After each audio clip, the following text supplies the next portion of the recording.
नमस्कार, मैं हूं नम्रता ताम्रकार और आप देख रहे हैं साधना न्यूज। रुक करते हैं खबरों की ओर। लखनऊ में यजदान बिल्डर हादसे से पूरे देश में हड़कंप मच गया। इसके बाद प्रदेश सरकार ने सख्त कार्रवाई करने की बात कही थी, लेकिन शहर में शक्ति हाइट्स, शक्ति पैराडाइज, शक्ति रेजिडेंसी, शक्ति अपार्टमेंट जैसी इमारतों के खिलाफ कोई कार्रवाई नहीं की जा रही है।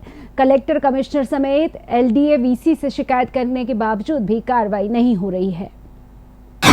एनी बुलियन के एक डायरेक्टर का एलडीए के मानचित्र पर फर्जीवाड़ा। सील बिल्डिंग में अवैध निर्माण कर बेचे जा रहे हैं फ्लैट। शक्ति पैलेस, शक्ति हाइट्स, शक्ति रेजिडेंसी समेत कई अवैध इमारत। यजदान बिल्डर हादसे के बाद इन बिल्डिंगों पर सवालिया निशान। एनी बुलियन के डायरेक्टर शक्ति सिंह द्वारा बड़े पैमाने पर फर्जीवाड़ा। बीते दिनों यजदान बिल्डर की इमारत गिरने से कई परिवार उजड़ गए थे। यजदान बिल्डर की इमारत पूरी तरह से अवैध थी। वहीं जांच में खुलासा हुआ कि शक्ति ग्रुप की बनाई दर्जन भर से ज़्यादा इमारतें अवैध हैं। शक्ति वाइट्स की इमारतें गांव की ज़मीन पर बनाई गई थी। विकास प्राधिकरण के रिकॉर्ड के मुताबिक बिल्डिंग का न सिर्फ अवैध निर्माण किया गया, बल्कि सीलिंग के दौरान बने फ्लैटों को बेचकर रजिस्ट्री भी कर दी गई। गौरतलब है कि लखनऊ के चेक महरौली आरकेपुरम में बनी शक्ति ग्रुप की सभी इमारतें अवैध हैं। विकास प्राधिकरण के ध्वस्तीकरण के आदेश के बावजूद भी अधिकारी कार्रवाई नहीं कर रहे हैं। अवैध निर्माण पर प्राधिकरण हमेशा से असहाय नजर आया है।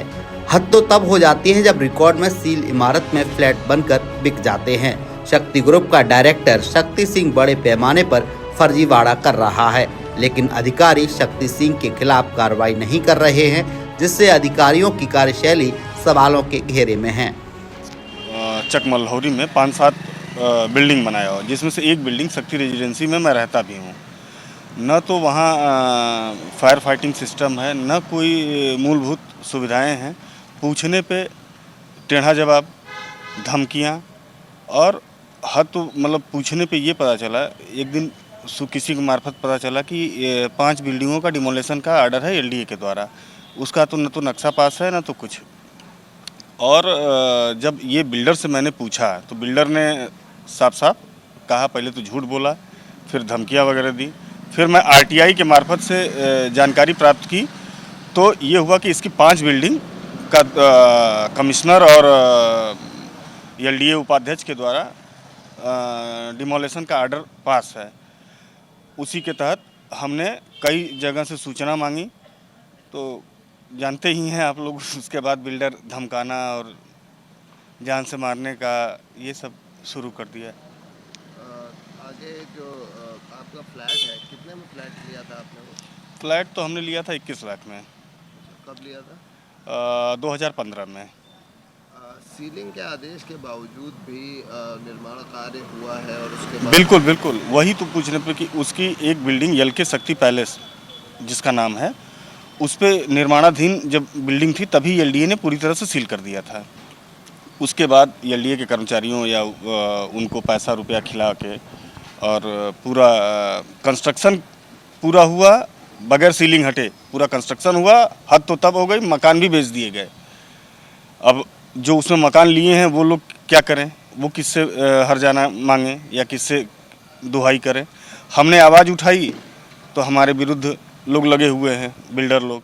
उत्तर प्रदेश के मुख्यमंत्री योगी आदित्यनाथ ने राजधानी लखनऊ में यजदान बिल्डर हादसे के बाद अवैध निर्माण पर सख्ती बरतने के आदेश दिए थे और इन पर कार्रवाई करने के भी आदेश दिए थे, लेकिन प्राधिकरण के अधिकारियों की बात करें तो लगातार लीपापोती करी जा रही है।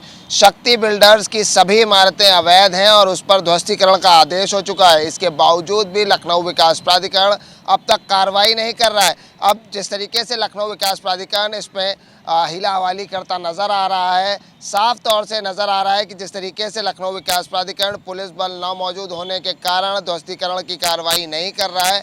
ऐसे में मुख्यमंत्री योगी आदित्यनाथ के आदेशों को कहीं ना कहीं पलीता लगाते नजर आ रहे हैं लखनऊ विकास प्राधिकरण के अधिकारी। हम इस समय राजधानी लखनऊ के चक महरौली में खड़े हैं और जो ये पीछे बिल्डिंग देखते हैं, चक महरौली के आर.के. पुरम में ये बिल्डिंग आती है जिसके अब ध्वस्तीकरण के आदेश हो चुके हैं। शक्ति हाइट्स नाम की ये बिल्डिंग है जिसमें आप कई मकान बने देख रहे होंगे, कई फ्लैट्स बने देख रहे होंगे, लोगों का रहना भी यहाँ पर होता है।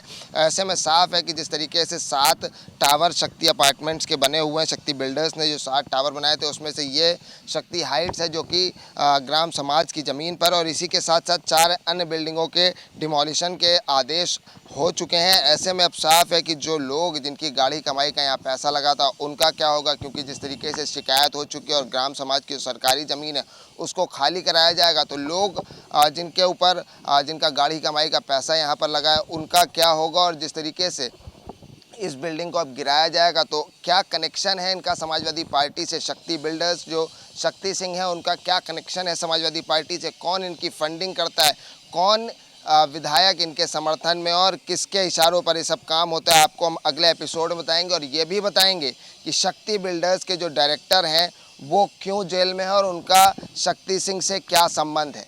कैमरा पर्सन सुधीर के साथ आकर शुक्ला, साधना न्यूज़, लखनऊ।